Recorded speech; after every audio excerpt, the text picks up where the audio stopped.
Welcome, Dr. James Beckett Sports Card Insights, here with the fourth video in the series from Harold Baines up through Ed Barrow. So it's alphabetical. Those both are baseball guys, but there's baseball, football, basketball, hockey, and everything else kind of sprinkled in.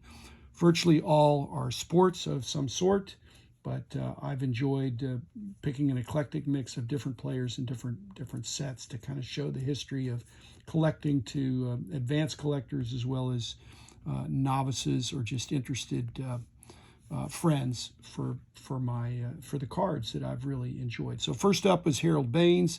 This is a pre-rookie for Harold Baines, a tougher card, TCMA. They only made him in team sets, I think, and he's a good example of a really good player that I think is certainly a marginal Hall of Famer, a surprise Hall of Famer. Doesn't mean he wasn't a really good player, but again, he's the example I've used for having, that he's in the Hall of Fame, and that's a statement that the Hall is making about their inclusiveness with respect to good players who were good guys and played for a long time. Next is Dusty Baker. Dusty Baker, I believe, will get in the Hall of Fame, so I'll probably have Dusty. Harold probably will stay on the wall. Dusty probably will stay on the wall. I would definitely keep this card if it had the Don Baylor autograph, but it's only double signed, not triple signed. Again, that's when I stopped collecting in 1980 or so. That's the kind of stuff I was really going after. So I may replace the Dusty Baker with this 72 Topps tougher card. Well, they're both tough cards, but in the autograph, I like that.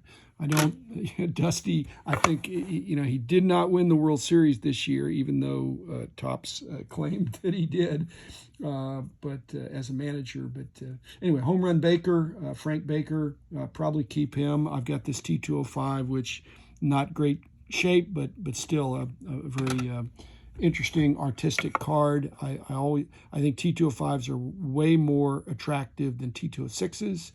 And then here's a strip card, a W551. You can see the little notching on the side, so it just got authentic. But it's a nice looking card. But I'll probably stay with T205 because that's more of a mainstream set, and people should know about that. Vin Baker will not be on the wall next iteration. I'm waiting on a big order from BGS and be swapping out, but he was a placeholder. I don't think he's going to make the Hall of Fame. Another guy that was a really good player, but I don't have a really good Wall of Fame. I want to have a kind of a Hall of Fame Wall of Fame. Ernie Banks, probably my favorite card in this group of 8. I think it's a beautiful card. I've always liked it. I have that. I also have this Transagram card, which is somehow a 3. I don't know why, but I'm sure it looks like it's slightly miscut. That may have knocked it down. Again, I didn't pay extra for the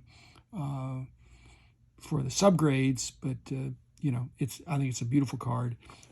My problem with this Banks card is that I actually have a card. I have the same card that's autographed, but it has not been authenticated, and it has questionable authenticity. So the question is, when it's a ballpoint pen on a card, if it's questionable authenticity, they won't slab it. Well, at least somebody wouldn't slab it. And so what do?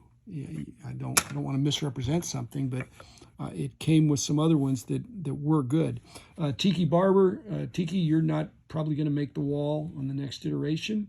Not a bad card. Even if this was a platinum medallion edition, I think Tiki, you would not make it. No offense, great runner. Charles Barkley, he will permanently be on the Hall of Fame, on the Wall of Fame, and I think this is one of his really interesting, tougher cards that was a short print. So I don't know how short printed it is, because sometimes these short prints with Star Company kind of find their way into circulation. But I thought this was preferable to showing the 86-87 Fleer, which is very easily seen. I'm trying to have things that people say, hey, tell me about that. So Charles, you're a permanent member of the wall. Ed Barrow, again, my first iteration was including Baseball Hall of Famers. Now I can see that, these Callahan cards they're not crude, they're well done, but they're black and white, pen and ink drawings. And I think Ed, you're not going to stay on there. On the other hand, it's a short print. He wasn't inducted until '54, so he's not. The first few years of the sets do not include him, so he's actually tougher. But I think Ed, you're going to be out. No offense, but again, more of an executive.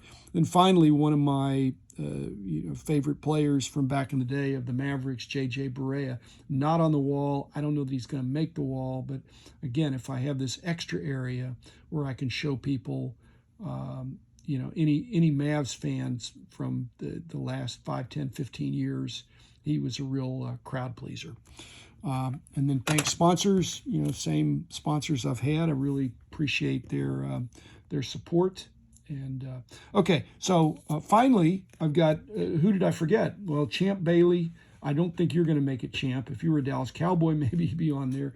And then finally, the Ball brothers, Lonzo and LaMelo. And I'm wait and see there.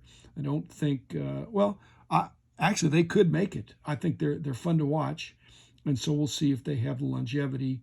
I've got some of those in the works with BGS as well. And Harrison Barnes, even though I think he was a great community-serving person and a really good basketball player, longtime Mav, I think he's not going to make it either. But the Ball brothers, not their dad, but the LaMelo and Lonzo, one or both of them could make it. So thanks, everybody. Be back again tomorrow with another episode.